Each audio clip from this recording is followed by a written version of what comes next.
And I'm thrilled that Alexandra Munroe has agreed to speak with us today. Her groundbreaking research and work on Asian art histories has been absolutely instrumental in sort of initiating global art historical practices in the United States. Particularly though, her textbook, Japanese Art After 1945, Scream Against the Sky, which was published in 1994 or 5, yeah, was, I think, formative for a lot of us who are interested in the field. So it's really exciting for us to have her here speaking about Suga. Munroe is the Samsung Senior Curator, Asian Art, and Senior Advisor, Global Arts at the Solomon R. Guggenheim Museum and Foundation. And since 2006, she's been responsible for a number of award-winning exhibitions, including Gutai Splendid Playground, which was co-curated with Ming Tiempo, Liu Fan, Marking Infinity, The Third Mind, American Artists Contemplate Asia, and Saiko Chang, which I still think is one of the best uses of the rotunda that the museum has ever seen. It was truly spectacular. She is a pioneering authority on modern and contemporary Asian art and transnational art studies, and has led the Guggenheim's Asian Art Initiative since its founding in 2006. She's also worked at the Guggenheim Abu Dhabi Museum Project and the Guggenheim UBS MAP Global Art Initiative. So she's really been instrumental in helping the Guggenheim think beyond its borders in New York. She convenes the museum's biannual Asian Art Council, a curatorial think tank, and she heads the Robert H. N. Ho Family Foundation of Chinese Art Initiative. As a senior advisor, Global Arts, she also helps guide the Guggenheim Foundation's intellectual and institutional agendas for expanding its purview to the study, acquisition, and exhibition of art beyond the Western world.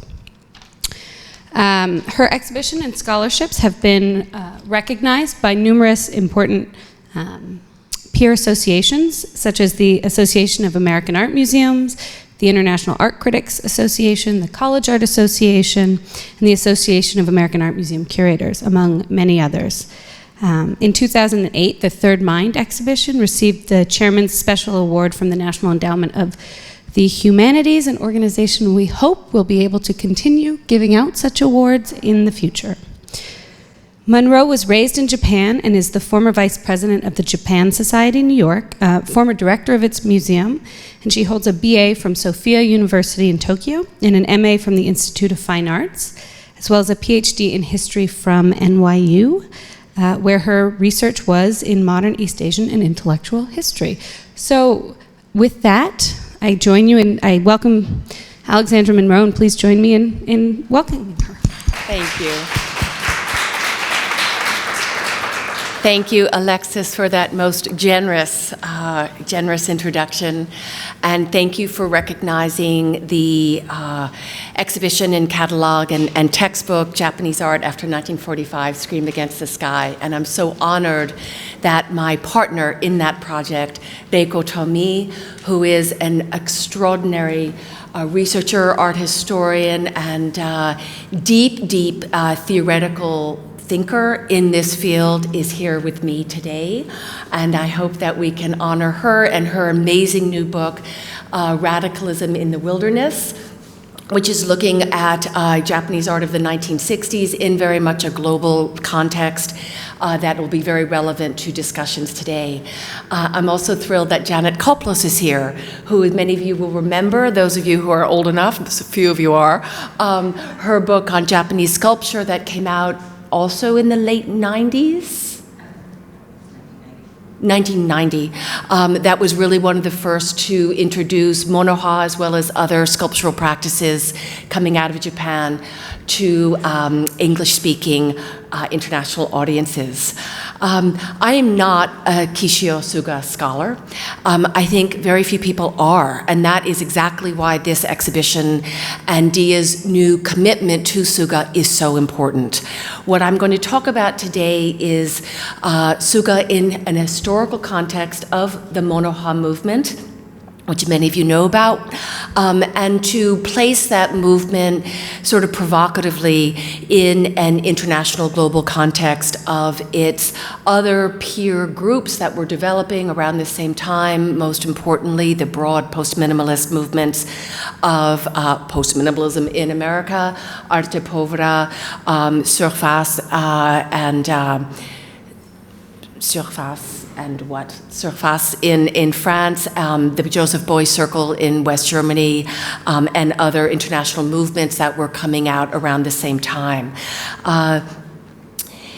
I also want to commend Dia in bringing the work of Kishio Suga as well as Li Yufan into Dia's program.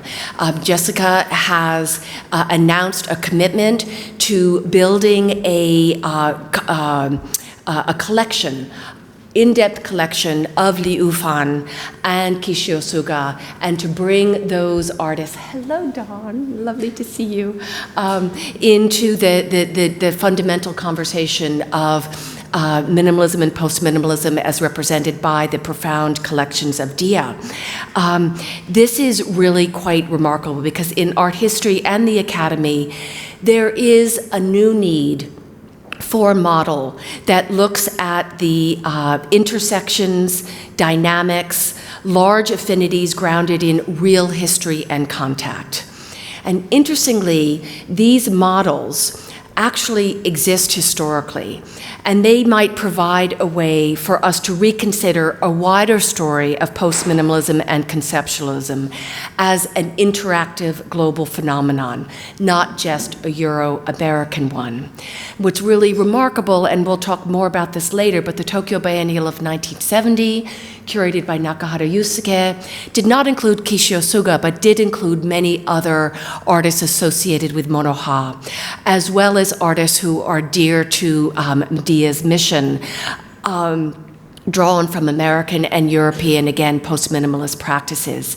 It's really quite a remarkable group, linked, you'll see, by an interest in sight, linked by a kind of Boycean tradition of reclaiming space, rethinking presence.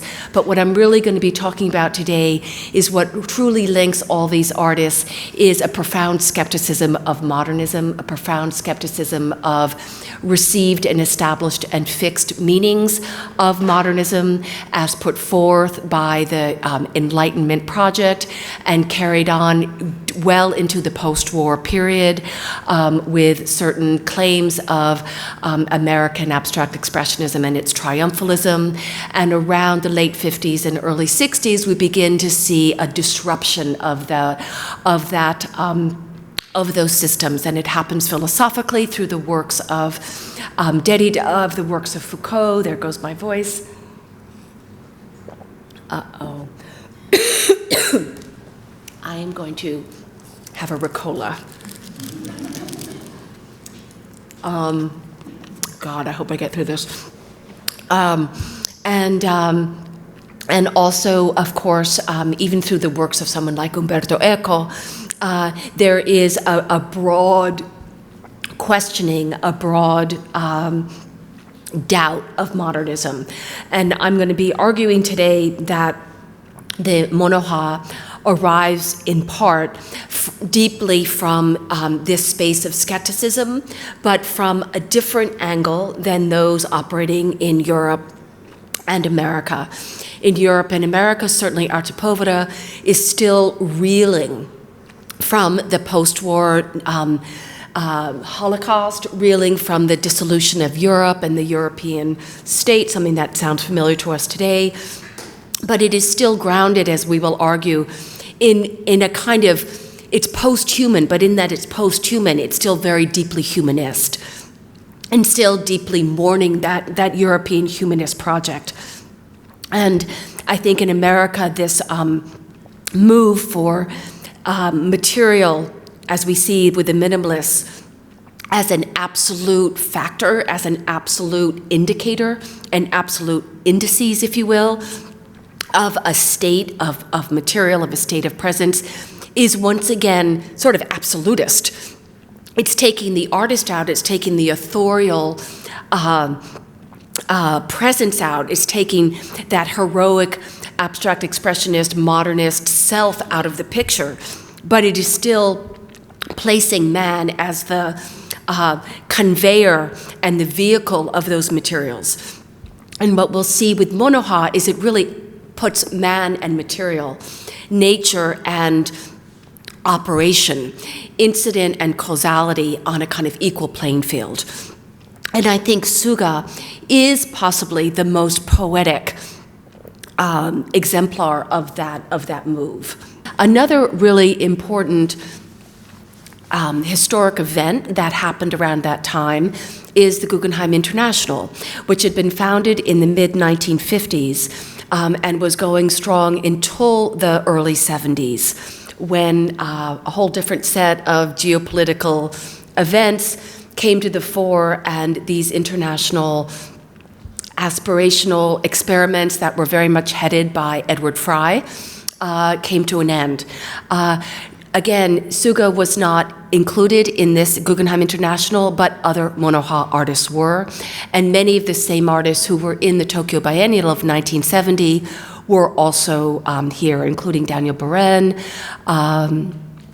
Mario Metz, On Kawada, Jiro Takamatsu, Carl Andre, Michael Heiser, Donald Judd, Kossuth, Saul Lewitt, Robert Morris, Naumann, Sarah Lawrence Weiner. Not all of them, of course, were in the Tokyo show, but their like was. Another event, which I'm not going into because we could be here all day, is, of course, the Paris Biennial, also of 1971, which was the largest of any of these, which was organized also very much around these new premises of post-minimal and conceptual art practices that were site-specific and open and expansive, and kind of subverting the modernist tenets, but it was huge, and it was organized around countries. I think there were as many as 40 different countries represented, artists from 40 different countries represented in that citywide biennial. And again, many of the Monoha artists were seen there side by side with their American and European and actually South American counterparts. So again, I want to just commend Dia for bringing this history back. Partly because of Reiko and I, we have built a foundation in our research and scholarship that is founded, I just want to show you a Suga piece actually that was in another show at the Guggenheim in 1971, which was the Japan Festival. This is not shown at the Guggenheim, but this work was exhibited at the Guggenheim then, and that was Suga's first time showing in the United States. And this is not only, reflective of the Guggenheim history because I come from the Guggenheim, but it's just to show the internationalism of New York's institutions at that time and the historiography of a kind of entrenched parochialism that came in with the late 70s and 80s. We can get into that maybe with the question and answer period, kind of put an end to that capacious worldview, put an end to that instinctual internationalism and transnationalism that we were seeing in our exhibition histories. What happened, I think, in the 90s is people like Reiko and I began to realize that there was indeed a very significant local history that was grounded in its own political, cultural, intellectual, philosophical, geopolitical histories that were deeply connected to an international story of modernism, postmodernism, minimalism, post-minimalism, conceptualism, but needed to be understood on its own terms. And that required language, that required experience, that required the ability to spend thousands of hours with those artists and critics who made those histories. And the result has been a 30-year period of really focused exhibitions, catalogs, research that have developed in the museums and the Academy that are grounded in and focused on regional activities. And I think the Guggenheim, again, has been something of a leader in that. Reiko's writings have been a leader in that, her recent work on Japanese art of the 1960s. Mika Yoshitake, now at the Hirshhorn, her work on Monoha, presented at Blum and Poe in 2012, and the work she's doing now at the Hirshhorn. All of this has sort of been based around a model of the country or the region or a movement, whether it's the Gutai movement or whether it's Liu Fan and Monoha at the Guggenheim. And what I think we're feeling now, and what I'm hoping to also begin to lead in the coming years, is another model, a new model that we're now ready for because we have this foundation, we have this restoration of scholarship in English, a bibliography that's been translated, a chronology that's now established. We're now ready to go back and recuperate these different kinds of transactions and look at this history and look at these artists through a different lens that is informed by their local situation that is governing their choices and their radicalism, but is also asking questions of how this work can actively disrupt our own history. As again, Dia is exemplifying, Liu Fan and Kishio Suga can disrupt its own history and its mission. One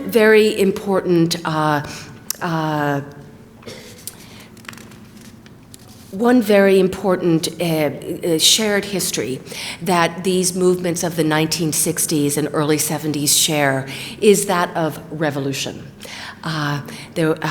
In Japan, this revolution started with the Ampo riots, the Ampo demonstrations of 1960 that were led by the leftist groups, including the radical student movement, to protest the reinstitution of the U.S.-Japan Security Treaty that basically made Japan a military, almost client state to America's increasing and nuclearized presence in the Pacific.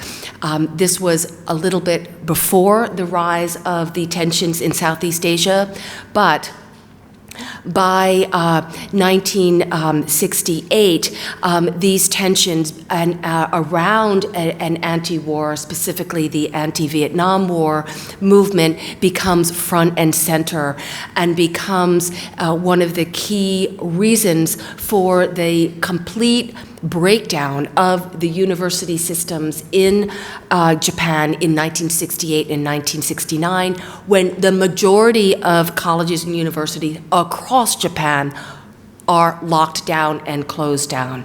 This is Tokyo University, whose riots are being shut down by police forces with these water hoses in, I think, May of 1968. What these riots were all about and demonstrations, they started in Japan, coming from the Ampo, coming from an anti-American, anti-U.S. military presence in the Japanese polity. But deeper than that was a sense of critique and a sense of dis-ease and unease with rampant Americanization, with the rampant assumption and assimilation of American thought, imperialism combined. Critics saw it with imperialism, with capitalism, with neoliberalism, that was absolutely taking over the space of Japanese culture, again, the Japanese polity. This was a period in 1964 with the Olympics that was also aligned with bringing Japan back into a kind of League of Nations and announcing to the world that the post-war period was over and Japan could now be accepted as an equal among its Western peers. There were those who were critical of that. There were those of a blanket, all-out assumption of Westernization in all of its in all of its implications, and those who were seeking how to be modern without being Western. That, of course, was a discourse that goes back to the 1890s and the early 1900s in Japan, later in Korea and in China, and of course in India, but it was discussed with renewed vigor and with different set of philosophical resources in the 1960s in Japan. And some of those resources, ironically enough, were Western. They were Heidegger, they were Foucault, they were Derrida, they were Saussure, they were the structuralists and the post-structuralists who were saying, what is this conglomeration of meaning that we are accepting as truth? Maybe there are alternative systems to truth. Maybe there are different orders. Let's look at the primitive. Let's look at the world not only from an anthropomorphic European Enlightenment, a man-centered view, but let's look at truth and systems of meaning from other orders, from other systems. And in Japan, that system became allied with and became informed by a few artists, specifically those in the Monoha group, including Suga and including Liu Fan, who were grounding their otherness specifically in a reading of Buddhist doctrine and Buddhist texts, which was avowedly not anthropomorphic. So, of course, in Paris in '68, the same kinds of riots were taking place. And these riots and these demonstrations, which were massive, which were disorderly, which marked a historic change from the post-war order to the 60s and 70s to a post-war order, and that was also led by some of the leading thinkers in France at the time, and was also calling into question many of the assumptions of Western supremacy, of anthropomorphism, of imperialism and colonialism. This is right at the moment, of course, when Africa was in seeding one country after another, seeding independent movements. So the whole post-colonial order and the post-colonial discourse was also coming front and center into philosophical and cultural and discursive centrality to artists and to academics and to intellectuals and writers. And of course, here in America, at the same year, in 1968 and early '69, massive protests, massive demonstrations that were focused front and center about the Vietnam War, but also brought in women's rights, as you might recall, also brought in peace, of course, the hippie movement, and all of its, really anti-establishment. What was all this about? It was about anti-establishment, anti-order, anti-system, telling us to believe received wisdom and received systems. Let us invent, let us improvise, let us look at other forms, because basically your form of progressivism brought us the Holocaust, brought us nuclear war, and has brought the world to, again, a state of dissolution. And what are the alternatives? And, in Japan, one of those alternatives was articulated by Liu Fan, who was a Korean artist who had moved to Japan in 1955 and became a student of modern philosophy at Nihon University, and emerged in the mid-60s, 66, 67, 68, as the spokesperson for this emergent group called Monoha, which we are going to be talking about. And he told me in 1993 that these times in the 60s that I've just laid out forced us to reconsider our situation as modern artists in Japan, and to think about the significance of being free of American influence. This is not an anti-American movement per se, but it was about staking a site, staking a space, staking a philosophical order that could be informed by another set of ideas that could counter and also be on a par with those operating and still very dominant in the West. So who emerges? The group of Monoha artists, this is taken much later at their 1987 exhibition, put together by the critic Toshiaki Minamura. But here we have, Reiko, I can't see, who's who?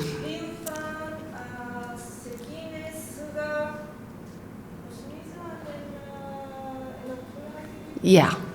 So those are the 5 key artists. There are others who were associated with this group called Monoha that again emerges around 1968. I'll get into that in a moment. I would like to argue that it was really this group of artists who, more than any other in Japan at that time, articulated this space of difference, articulated this space of identity, and was the most erudite in that articulation. And 2 of its leaders, Lee Ufan and Kishio Suga, were, as much as they were practicing artists, they were also writers. And they wrote profusely. And their criticism, really their theory, puts forward a really quite fully formed theory, aesthetic theory, philosophical theory, artistic theory that counters some of the, again, presumptions of minimalism and post-minimalism and its coordinates in the West. And one of the key works of this period is, of course, Suga's beautiful piece from 1971 that was created for an outdoor sculptural invitational in Ube, where he takes a series of plastic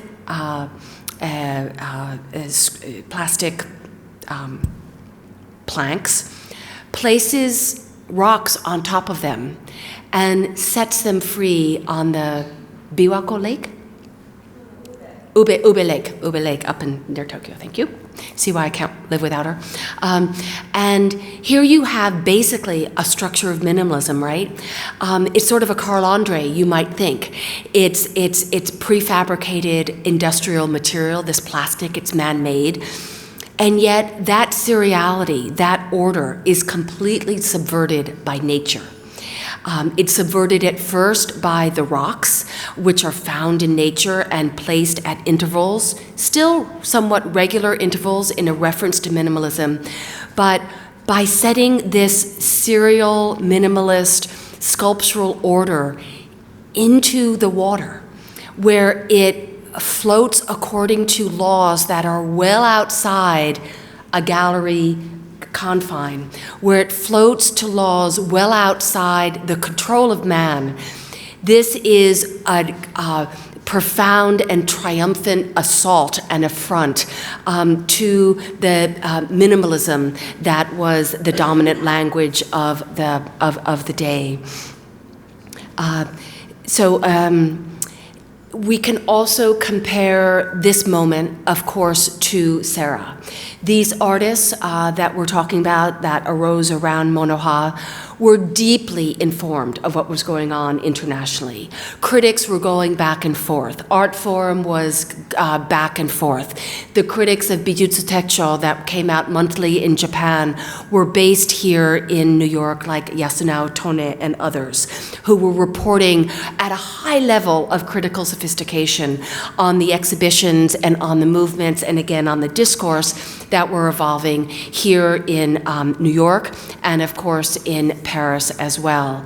And the work of Serra, for example, was deeply well known. Serra wrote, these lead sculptures that he was producing in 68 and 69. He would call them as fields of indeterminacy. Similarly enacted this quest to reject illusionism, expressionism, and modernist notions of the creative self in favor of a sculptural project that was radically grounded in the physical, interactive forces of the body. And forces of the body, material, time, and space. And this is the move that was happening internationally. And Serra writes, it's not opting for opticality as its content. It has more to do with the field force that's being generated so that the space is discerned physically rather than optically. And these are some of the concerns that the Monoha artists share. So working across the world at the same time, Monoha artists were also seeking an approach to this primordial, pre-objective world through an exploration of form and space that posed an emphatically material and durational relationship between the viewer, object, and site. And in Lee's famous 1970 essay, In Search of Encounter, he proposes art as a borderless, interactive site, wherein hierarchies between the self and other, man and nature dissolve, opening up a sense of infinity that transcends the human. And it is in this aspiration to transcend the human that Monoha's, and especially Suga's, contributions are so significant. I think it's interesting that, remarkably, the contributions of Monoha and of these artists that we're discussing were not really known until somewhat recently.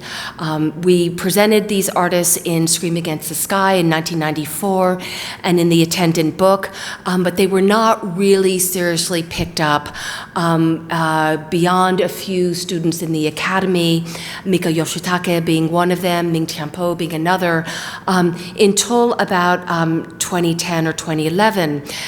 The exhibition at the Guggenheim devoted to Li Yufan, his first retrospective in a U.S. museum, definitely is responsible, we think, for reigniting an interest in Monoha, and an entire section of the exhibition was devoted to restaging and refabricating several of Li Yufan's most iconic works of the Monoha period.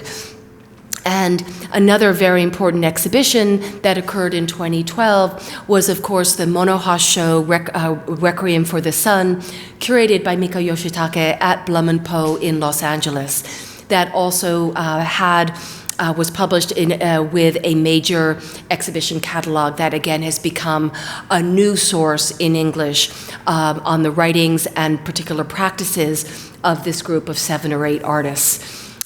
Something that we might want to talk about in the question and answer period is the whole issue of refabrication. So much of the art of Monoha originally existed, as we'll see in a moment, only through documentation of photographs. Very rarely through the original work itself. These were created as ephemeral, site-specific, durational acts. The fact that they were ephemeral was fundamental to their structure. So how do you represent that in a monumental thing called the art market, or in a monumental thing called a museum or the DIA? I'm not going to get into that in my talk, but maybe that's a question that I'd like to ask Alexis and others who are dealing with this. It's not particular to Monoha. We are facing this in our Panza studies at the Guggenheim as well, with a range of artists associated with minimalism, post-minimalism, but it has a particular poignancy in the work of Monoha because so much of the materials are themselves durational and bound for extinction, or dissolution or decay, or simply dissolving. So let us speak about Monoha. Again, what my goal here is to give you a context for Suga. Monoha starts with what we call the Big Bang Theory, with the artist Nobuo Sekine's extraordinary work, Phase Mother Earth, that was presented again in an outdoor sculptural invitational show in October 1968. And here Sekine is with artists who were all students at Tama Art University.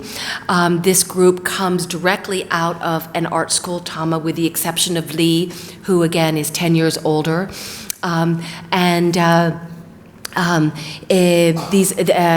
Yoshida and Koshimizu were the Sekine's assistants in digging this big hole. And what you see is an absent space. What you see is a negative space. And what he's created is a form some 2.6 meters high of that same cylindrical space. What is remarkable is not only this morphological relationship, this even mathematical, this tricky relationship of void and filling the void and making a space of the void, but at the end of this, he fills the hole back in, eliminating any trace of that quasi-monumental gesture. And it is in that spectacular impermanence that so stuns the Japanese art world. And as Sekine reflected, the world exists as the world is. So how are we supposed to create? All I can do is to be as I am in the world as it is, and to clearly show that state. So Sekine, it was also considered a happening because it was durational and it had this performative element to it, caused enormous sensation in the Japanese art world. But again, it was really Liu Fan who theorized a new structure that was latent in Sekine's work, that again revealed, in Sekine's words, the world as it is. And this idea of presenting the world as it is, without intervention, without formation, without a cognitive overlay, but presenting the material in its raw state, that became the polemical foundation for Monoha, including Sekine's assistants, Yoshida and Koshimizu. And in a series of essays discussing Sekine's work that appeared in the leading art magazines of Japan over the following years, 68 and 69, and into early 70, Lee proposes how arrangements of natural materials like earth or oil clay, common things known as mono literally means things, like steel plates and sponges, rocks, rusted plates, can mediate a vivid encounter, what he called de'ai, with our surroundings, driving us again to see the world as it is. So it is really an art of perception, an art of experiential and durational perception, rather than seeing an art as a created object or art as an object of art, but it is about taking that object of art into the realm, into what they call the sort of incidence of not necessarily life itself, but of sight itself. And so Liu Fan, in his own work, becomes a central protagonist of this new worldview.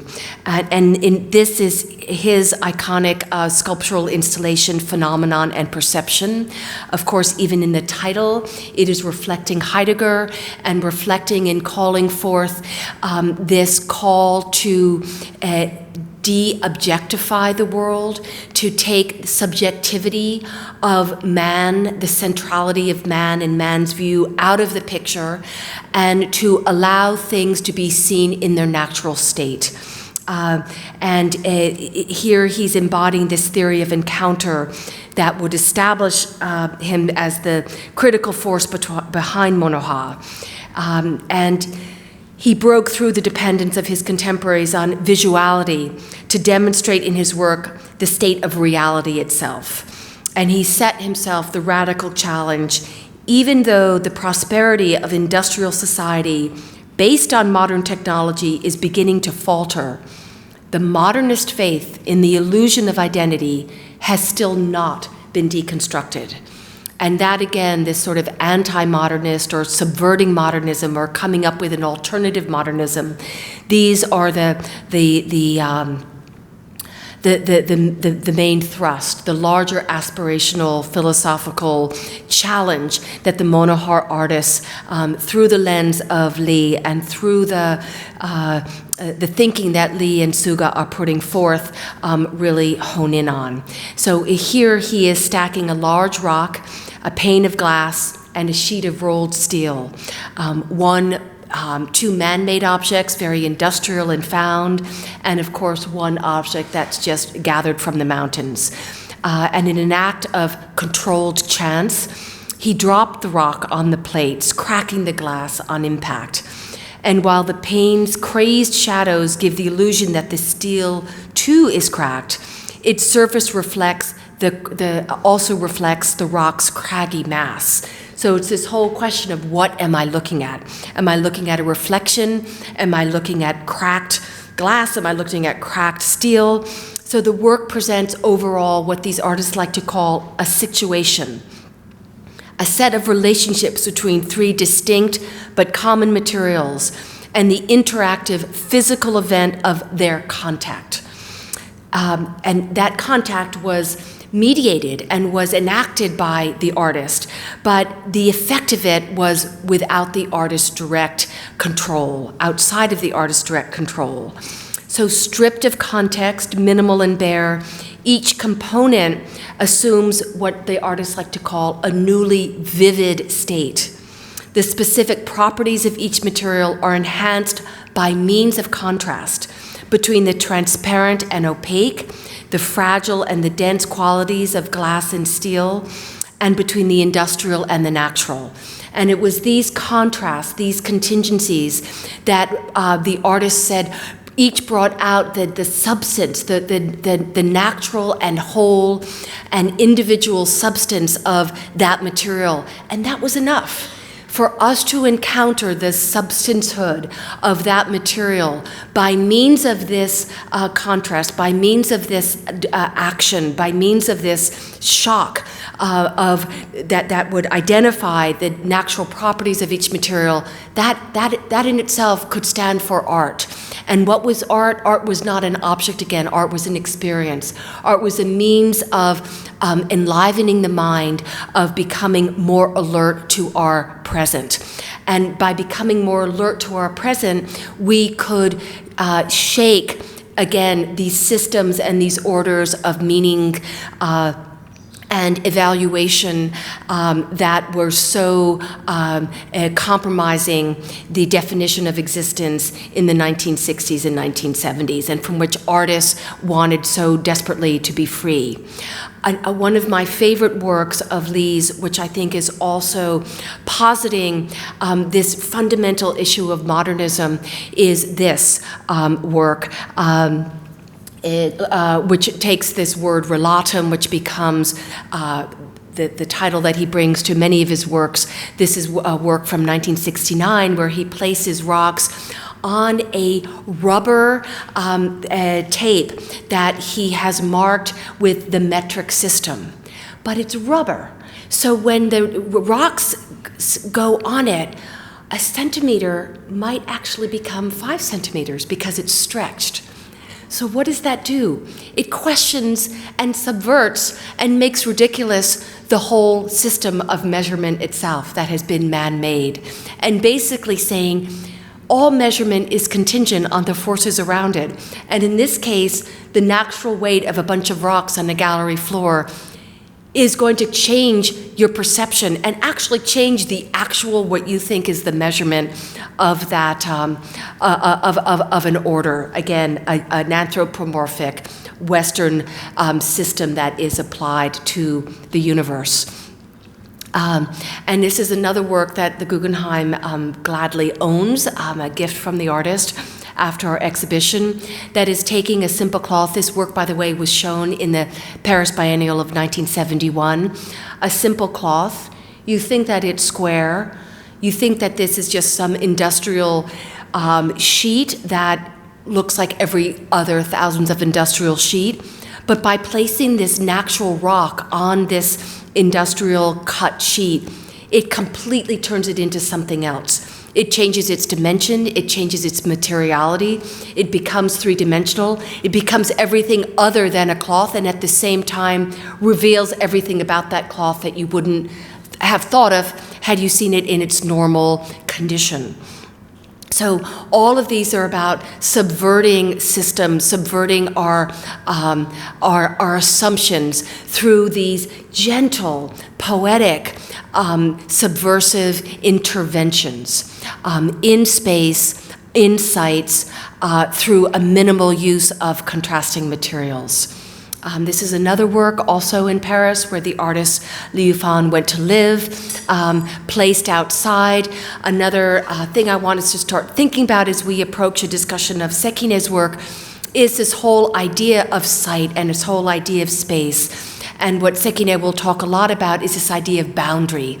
And what these artists are proposing is by placing these objects in a kind of site-specific terrain, and the term they used is ba, which actually has references to a Shinto ceremonial space.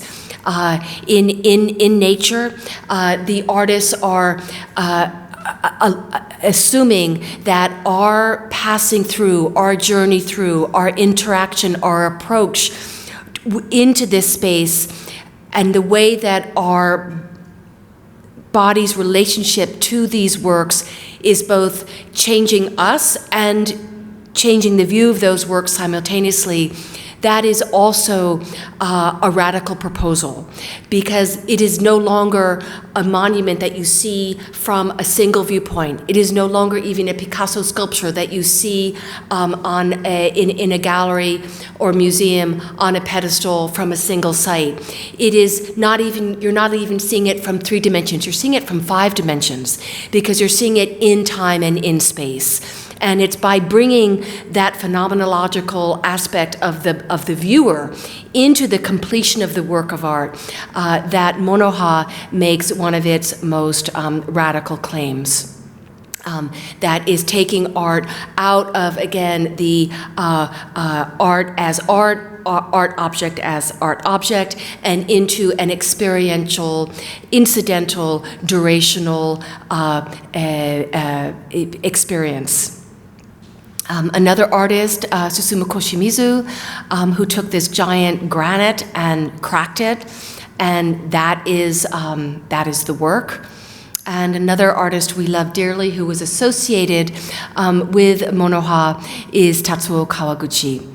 And again, we see this kind of reference, again, to kind of a minimal order and a man-made group of industrial planks, but subjected to nature, subjected to disruption, subjected to disorder and different kinds of forces that are beyond our control.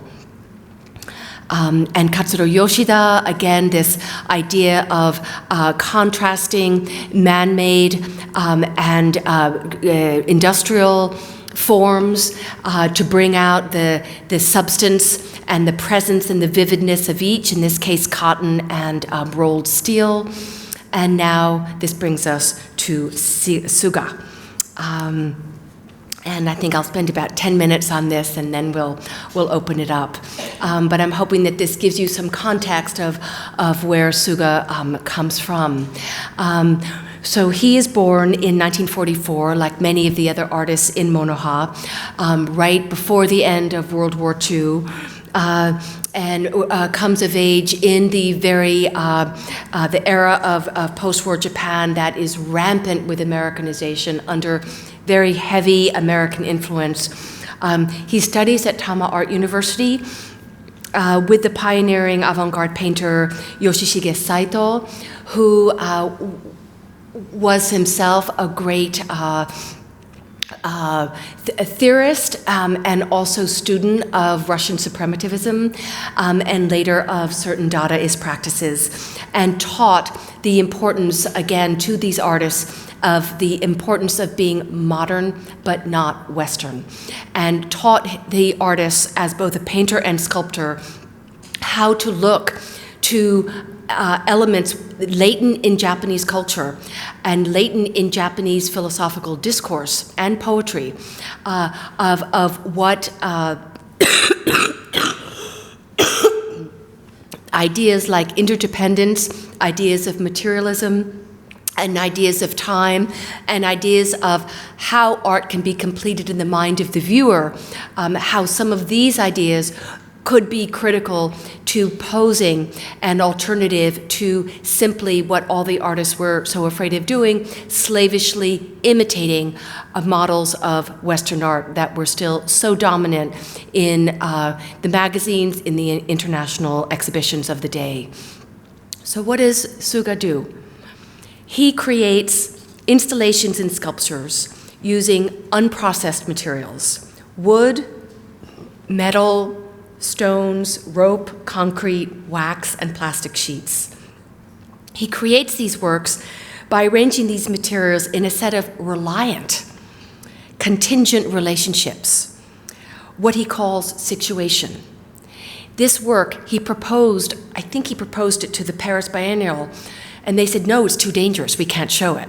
That was the whole point. It could fall. It's fragile. It's held up by its own devices. But what he called this set of relationships a situation, a jokyo. And this set of relationships links his works back to Lee's for the search for a structure other than that is not man-made but natural. A search for a structure that is not man-made but that is natural. So things lean, they stretch, they float, they entangle. They juxtapose two or more elements to create a sense of presence in space. And it is precisely by, and these are not always created in galleries. One of Suga's great practices is what is called noten, or what he calls fieldology, or making notes in the field, in the wild. And this was created outdoors in a kind of wood, in a wood factory. These are some of the concepts that are deeply registered in the Japanese language, and excuse me for not having the kanji up here, but these are deeply resonant words that have resonance and reference, specific reference to modern Buddhist philosophy as put forward by such Buddhist philosophers as Nishida and Keiji Nakatani. Kyokusei, shared space. Kyozonsei, coexistence. Shuzonsei, gathered existence. Renketsusei, connectivity, excuse my spelling. Renkansei, linkage. These are all ideas of interdependence, not of the self and other, not of a hierarchy, but of a codependence and interdependence, a universal contingency of a set of relationships. And another wonderful concept that Suga most brings forward is this idea of shachi and hochi.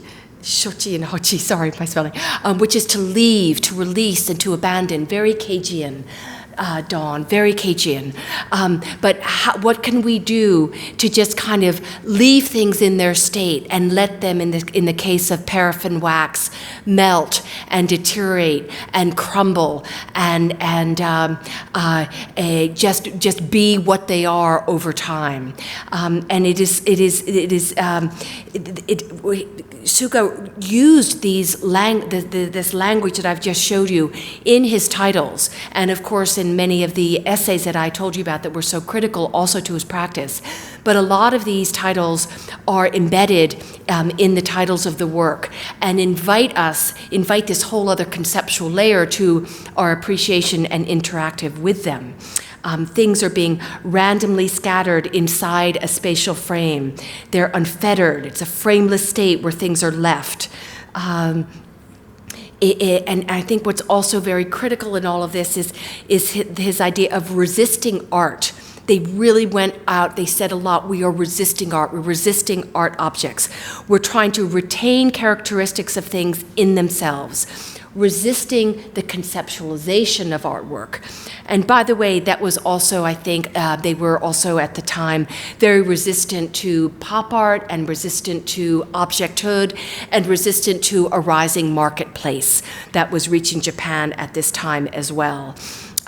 They was performative, it was playful, it was this expansion into space that comes from a performative process that is accidental and unintentional. And again, it's all about framing. This also is one of my favorite works in the whole history of art, where he takes these two, notice uneven 2x4s, and places them in this exhibition space in two windows. And every night, the guys who, the students had to come and put the windows down so that people wouldn't crawl in and things wouldn't, disturb the other installations in the exhibition. And every day the kids would go back and stick these things in the window. It's all contingent. It's like all about framing. What's art? The whole space becomes art. The stairwell, which you just passed 1,000 times before, suddenly becomes a place to stop and again elicits this vividness that is all about the art is not what you're looking at. The art exists in the state of mind that it elicits, in the state of awareness and alertness to everyday objects that you're suddenly seeing in a radically new formation. And that is absolutely not permanent. It is subverting any notion of art as a permanent set of order or a permanent set of meetings. I just want to show you a recent reenactment of this work where Suga placed this work, which is called Infinity, in a doorway in his exhibition in Milan at the Pirelli hangar Biocco, which will bring us to something I want to bring up in the question and answer period about how these works are recreated for different situations and different areas. So this is something he writes. I've carried out many acts within nature, but it wasn't my intention to extract a special individual mono-nature, meaning object nature. Rather, those acts demonstrated that even mono, resulting from human acts, could be endowed with a reality when they existed as part of the circle of nature. People, their acts, and their expressed mono, they all existed as an integral unity within nature. And these, again, are some early works, many of which have been reconstructed here at DIA. In this case, a group of granite pillars that are all leaning precariously but connected by this entanglement of wire. A work he started to do outside, again, as part of these Noten series, where he just places a piece of paper over these reeds that puncture holes into the sheet of paper, and then he places rocks on top of that. You'd never think that a sheet of paper could be so strong. So he's also just kind of creating this remarkable encounter in the midst of an outside space, completely, again, bringing up all these ideas that I've just mentioned. What is framing space? What is spatialization? How do objects of different materiality and weight and substance conjoin and to create a completely different set of effects on each other? Even the shadows become part of the work of art, but it is all conditioned by nature. It is conditioned by the natural forces of those things, of that substance in their own right. It's not a vehicle for man, but it is a vehicle for nature. This is a fantastic work that actually the Guggenheim Abu Dhabi brought. I brought this into our collection in Abu Dhabi. That is contrasting, again, these man-made objects of these of these granite building blocks, they're actually cinder blocks, with found stones, with these huge sheets of plastic. And there are versions of this that are even outside where the sunlight hits this plastic and it again creates this this whole new sense of what these artists wanted was a sense of kind of spatial infinity. Here's a version of that work created with the sheets of plastic not attached to the sides of the wall, but just draped on the floor, also again in Milan, which was such a beautiful show. Hope it looks as well when it goes up in Guggenheim Abu Dhabi. So let me just spend a last moment on the Tokyo Biennial, which I had mentioned earlier on, which was an attempt to bring together artists associated with arte povera, with American post-minimalism, and Monoha and other sculptural developments in Japan at this time. And this is Yusuke Nakahara speaking about this whole notion that it includes the totality of what is between man and matter. And these are some of the works. This is Takamatsu. This is Andre? Carl Andre. These were all at the Tokyo Metropolitan Art Museum. This is Enokura. And what you begin to see, this is Liu Fan in that exhibition. And what you begin to see is the interrelatedness of this aesthetic of artists coming from these different places. And again, the Guggenheim International, although Suga was not in this exhibition, Jiro Tokamatsu and Onkawada were, not that Onkawada was associated with this, but here you see Carl Andre in a work that is very, very similar in its hochi, in its abandonment, in its unfetteredness, in its leaving it be, in its materiality, in letting the weight of this tape. Here are others, Michael Heiser working outdoors with nature, Richard Long, and of course Sarah in this whole idea of contingency and leaning and using the natural force of man-made objects in a natural state and structure of contingency. And this is the work of Takamatsu's that was in the Guggenheim show. And another great exhibition of this type was Sao Paulo Biennial.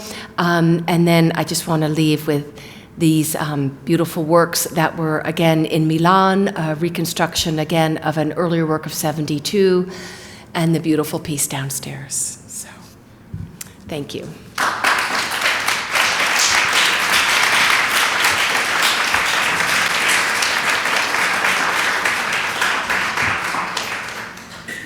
Alexandra, that was fantastic. I think we have time for some questions, so if you guys, just shoot your hand up. Oh.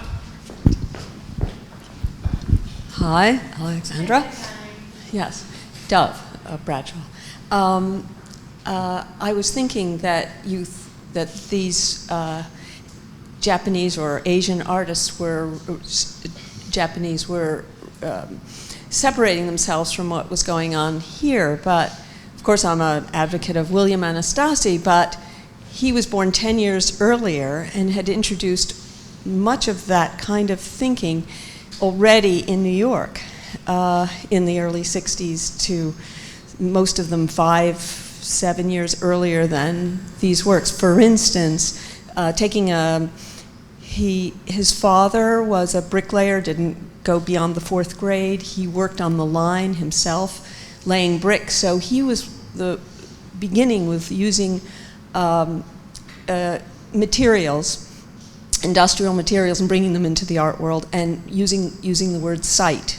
So later, Smithson took the word site with non-sites, but William Anastasi had done 6 sites about the gallery space itself and photographing the space.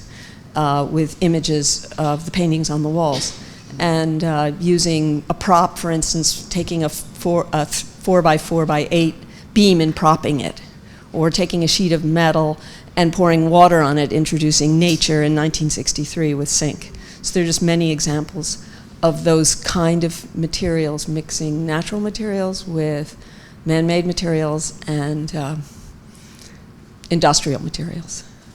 I'd love Reiko to answer that, but I'm a huge fan of William Anastasi's, as Dawn knows. Yeah. Yeah, so as many of you know, in The Third Mind, the exhibition I curated at the Guggenheim in 2009, I was arguing that indeed many of those artists, including Anastasi, including John Cage, including Carl Andre, I had evidence that every single one of them had had a direct contact with many of the same sources, in this case some Buddhist doctrine, but also aesthetic and philosophical systems that they shared. And I was arguing that many of the fundamental ideas associated with minimalism, and especially post-minimalism, came out of those Western artists' engagement, deep, studious, learned engagement with the ideas of contingency, chance, interdependence, coexistence, that were radically non-Western, and deliberately, in the case of those artists, and William Anastasi, deliberately non-Western. So they shared that. About the space. And very much about space. Yeah. Yeah, I think that's okay that he did it a little bit earlier. I mean, I think there are other sources for these artists, and again, I think we want to argue that these artists were part of a wider conversation. And I think, again, what I started out by saying is what Dee is doing here is placing these artists back into a historical context. And I think we want to get beyond who did it first, because what we're learning is that the meanings of what Bill did and the meanings of what Suga did, you know, are similar in gesture, but maybe the meanings are not identical. And we need to come with a sense of humility about what those different meanings are. And it's okay, even if they are similar. But let's just not be so mono about and lay claim to a set of issues, and by laying claim to that set of issues and saying these artists did it, not looking around the world to see what other artists were doing in a similar conversation. Especially when those artists were, were borrowing the key ideas from East Asia. Reiko, you want to respond to that? I think you already talked. You did? Yeah. We're going to get you to talk, though. Any other questions? This is such a great group. Thank you all for coming out on such a beautiful day. Can you say more about how Buddhism plays into these ideas? Yeah, I have to be careful about this. I did go into this quite a bit in my chapter on Munroe in 1994 for Scream Against the Sky. And Liu Fan of all people, famously said, "Who is this Western chick? She thinks she's just trying to Orientalize us." That is actually not the case. I was not trying to Orientalize them. I was simply following what they wrote. But they, at the time, they're different now, took umbrage to that, of being Orientalized. They were so tired of that. They wanted to be seen on a par with the West. They wanted desperately to be seen in the same room with Richard Serra and to be spoken about on the same terms as Richard Serra. But I come along and I actually remind them that in their writings, they are actually referencing and talking about and expanding on exact terminology. So they didn't necessarily in Suga was the most learned. I think we can all agree that he was the most, he calls himself a practicing Buddhist. It is not Zen, it is Madhyamaka, it is Mahayana Buddhism, and it is a profound system that looks at the universe as a set of coexistence, of interrelationship, of again, contingency. It is seeing the world as a flux. It is not objectifying the world. It is, the West and Cartesian logic objectifies the world. I see this cup. This cup exists because I see it. And in Madhyamaka, or in the Buddhist thought, it is the cup exists and I exist. It's sort of all equal. Existence is equalized.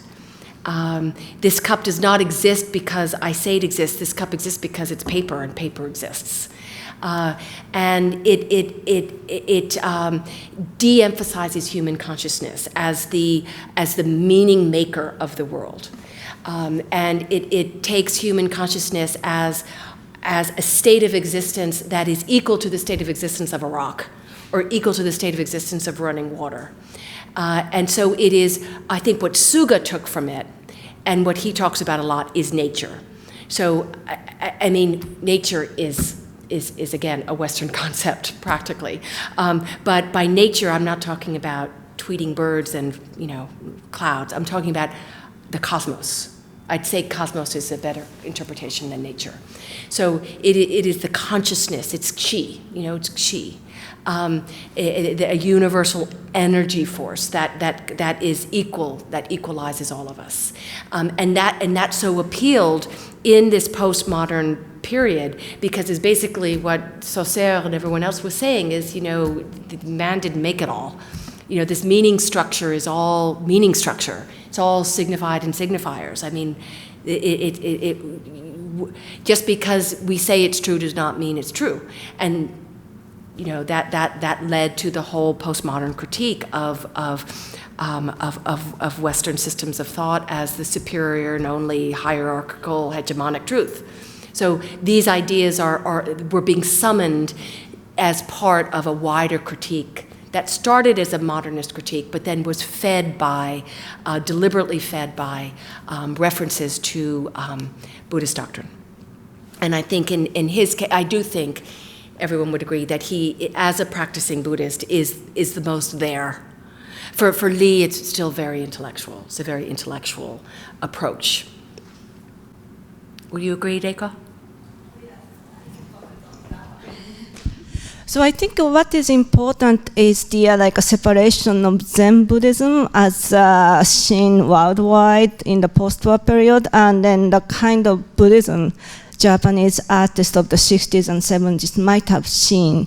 They actually, some of them, I think including Suga, avidly studied sources, available in Japanese, and sometimes they go into Sanskrit and so on and so forth. So it's not so much they are Buddhist as a family religion, but they actually have a conscious engagement intellectually, and then in some cases more practice, daily life basis.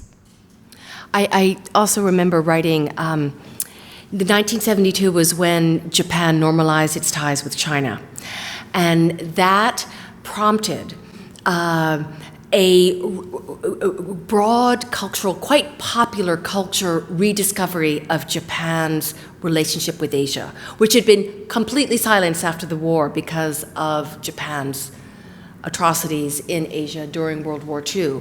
And the whole national project was to cast Japan as a kind of extension of the West. And because of the political condition of so much of the rest of Asia, Japan just was like light years ahead. And of course, China was closed. But there was this whole rediscovery, very popular rediscovery of the Silk Road. And Japanese were going to China in droves then. And mandalas were being reinvented, and the popular musicians were all doing this kind of, Silk Road, synthetic music stuff, Tsutomu Yamashita and all that. And there were a lot of exhibitions of Buddhist art and a lot of exhibitions of Tantric Buddhist art. And by the way, I was in Japan then, and there were, Japan was the go-to place for various Tibetan lamas who were being pushed out of Tibet even then, and pushed out of China even then, and they came to Japan. Why? Because Japan was a repository of Tantric Buddhist studies. It was the only place where 9th century Tantric practices were still being carried on with complete authenticity. And that's another story. But the 70s was a very interesting time in popular culture in Japan for the rediscovery of Buddhism as well, because of this reconnection with China.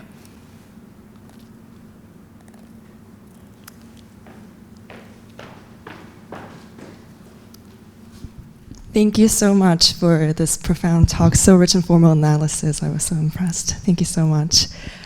So I'm just struck by this affinity of form, so to speak, or pseudomorphology between artists of monoha or even Korean abstract monochrome and Western artists, so to speak, including Robert Ryman or Robert Smithson even. Their use of nature and their use of materiality is just so close. And the difference is so subtle, at least in the first glance, at least in the forms, an affinity of forms. And then I'm curious why those artists whose philosophies were so concentrated in anti-Western culture, anti-Western aesthetics or anti-Americanizations took this strategy or took this approach to have the similar forms, but different narratives. Because I know from 1980s, there was this Minjung art. I'm from South Korea, so I'm more knowledgeable in Korean art. But there was this Minjung artist who directly borrowed narratives from local myths, local religion, and that was so obvious in their works. But here, it's just sculpture, and from the first glance, from Western point of view, it would be so similar to Robert Smithson or any postmodernist, post-minimalist artist. So I wonder if there's any strategic, I guess, so to speak, or subconscious influence of Western culture, or if there was any political behind-the-scenes stuff going on, and especially thinking about the biennials and Sao Paulo biennials and Venice biennials, in which Japanese artists or Korean artists had to take the strategic choice to look familiar to Western point of view and to sell their art, so to speak. So I'm curious if there's any. Sorry if this question is... That is such a fantastic question. Can you please go write a dissertation on that? I have Kyung-an here, who is assistant curator of Asian art at the Guggenheim, who is deeply enmeshed in a lot of this work too. Would you like to speak to that at all?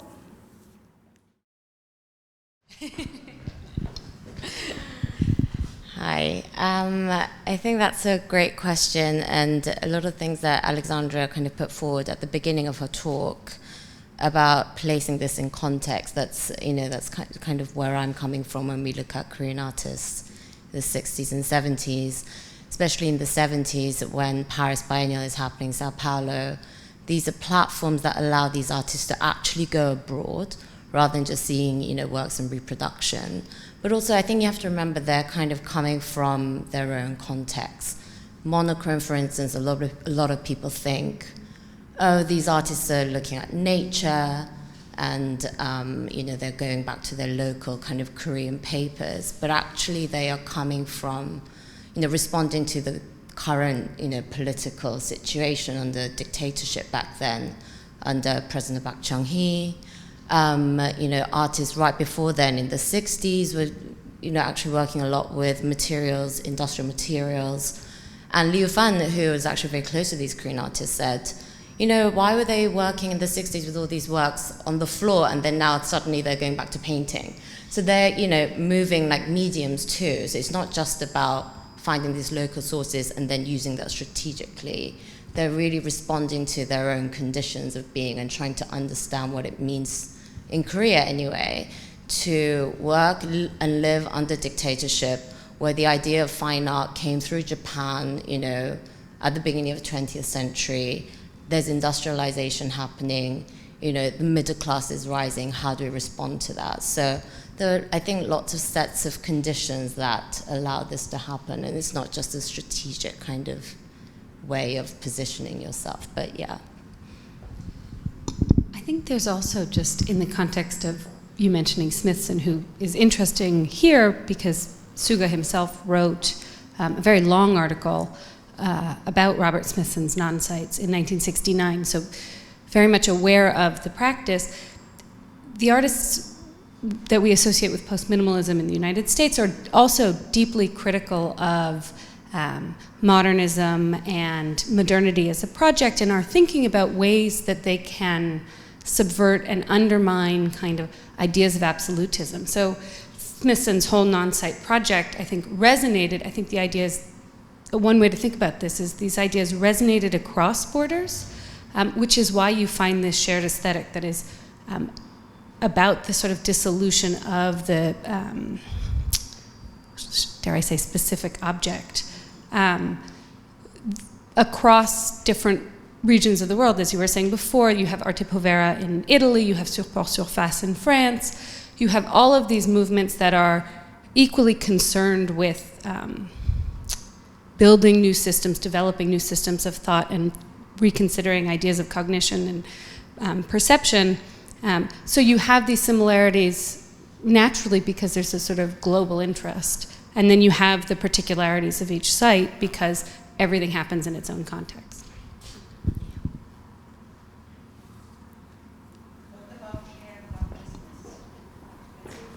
What about shared consciousness? Yes. What about it? Does it have any connection between art here or elsewhere? It's a very big concept. Could you explain what you mean by shared consciousness? Shared consciousness of what? Of humankind. Of humankind. I mean, basically, you're talking about humanism. I mean, let's call that humanism. And I think Japanese humanism are very different from humanism in Europe and America. It was deeply informed in the 20th century by Western humanism, but it has its own coordinates. And you can't recreate that. It is somehow culturally genetic. So there might be, because we're all human, I don't know, but I think what they were trying to get at is a state of recognition that would go at least beyond nationality. These are a generation of artists who came out of World War II when 62 countries were at war with each other.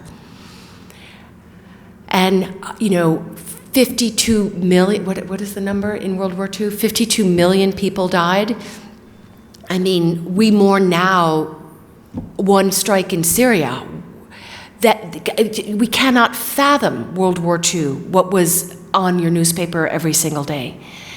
And the aspiration, that was partly politically engineered, but I think it was also partly engineered by certain philosophers to arrive at something that could be reject nationalism and reconnect humanity and reconnect the idea of a whole planet. I do think there was that idealism still operational in the 1960s.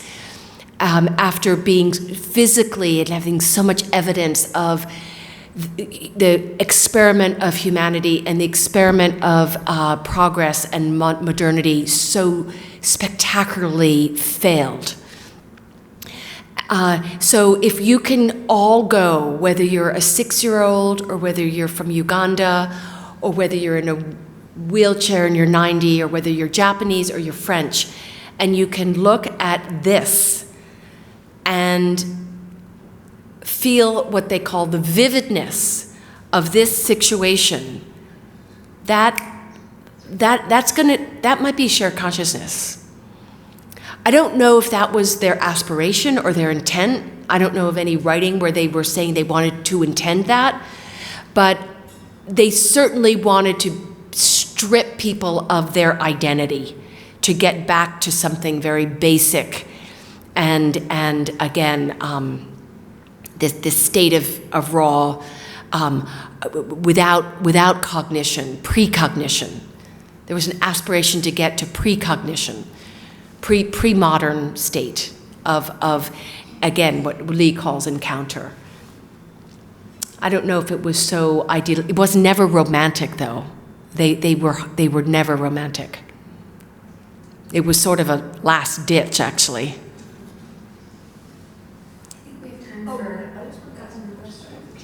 Yeah.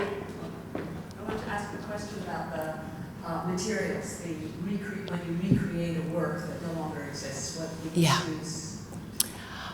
I'd like to ask Alexis that, because it's a big issue for these works.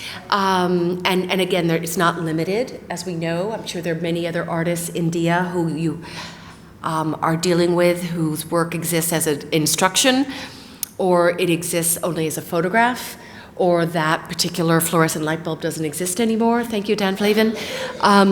What do we do? And what do we do? So one thing when the artist is alive and can come and recreate a work from 62 in a completely different space at a completely different scale. But what if the artist is no longer here? What then?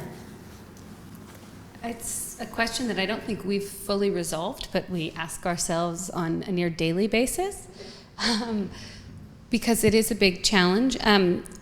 One of the things that we're trying to be very deliberate about is developing manuals for the refabrication of these works. So working with artists who are currently with us on better understanding not only the physical components of the work, but the kind of intellectual structure behind it, so that, and documenting really carefully exactly how they're made so that we can realize them in the future.